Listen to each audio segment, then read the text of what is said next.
Shalom, soyez bénis dans le beau et précieux nom de notre Seigneur et Sauveur Jésus-Christ.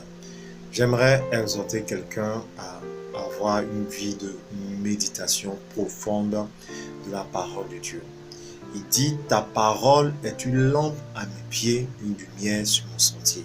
Ça veut dire que les pieds doivent être éclairés. Et quand on parle de pieds, on parle de destinée.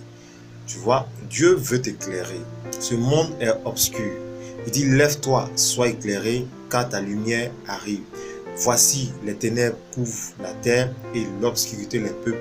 Mais sur toi, l'Éternel se lève, sur toi, sa gloire apparaît. Ça veut dire que là où tu vis, il y a les ténèbres. C'est pourquoi, quand on sort d'une ville, on voyage en pleine nuit, lorsqu'on dépasse, on sort de la ville, on croise le noir et l'obscurité. La lumière dont le Seigneur parle, ce n'est pas la lumière que fournit la compagnie d'électricité. Non, c'est la lumière qui vient de la révélation de la parole de Dieu.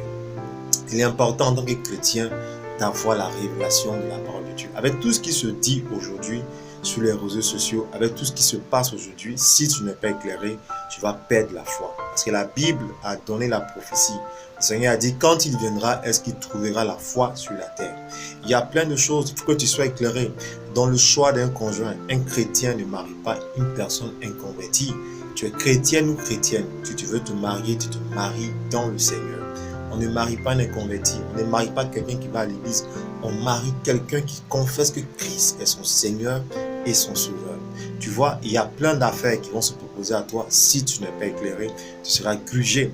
C'est pourquoi je t'exhorte à méditer la parole de Dieu. Même si tu es dans une église, même si tu connais des gens qui ne méditent pas, même si la femme du pasteur ne lit pas sa Bible, ne médite pas, ça ne veut pas dire qu'il ne faut pas méditer. Il dit, médite ce livre jour et nuit afin que tu aies du succès dans tes entreprises.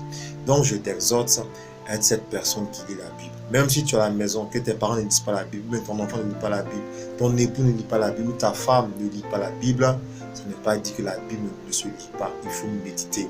Les gens aujourd'hui prennent des versets bibliques pour donner un sens contraire à la révélation du Saint-Esprit. C'est pourquoi tu dois être éclairé.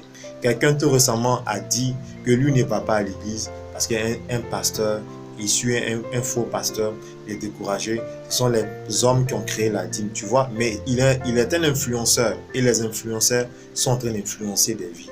Faites attention, soyez éclairés. Le monde est obscur. Si tu as ta révélation, Dieu se lèvera sur toi. Sois béni. Shalom à toi.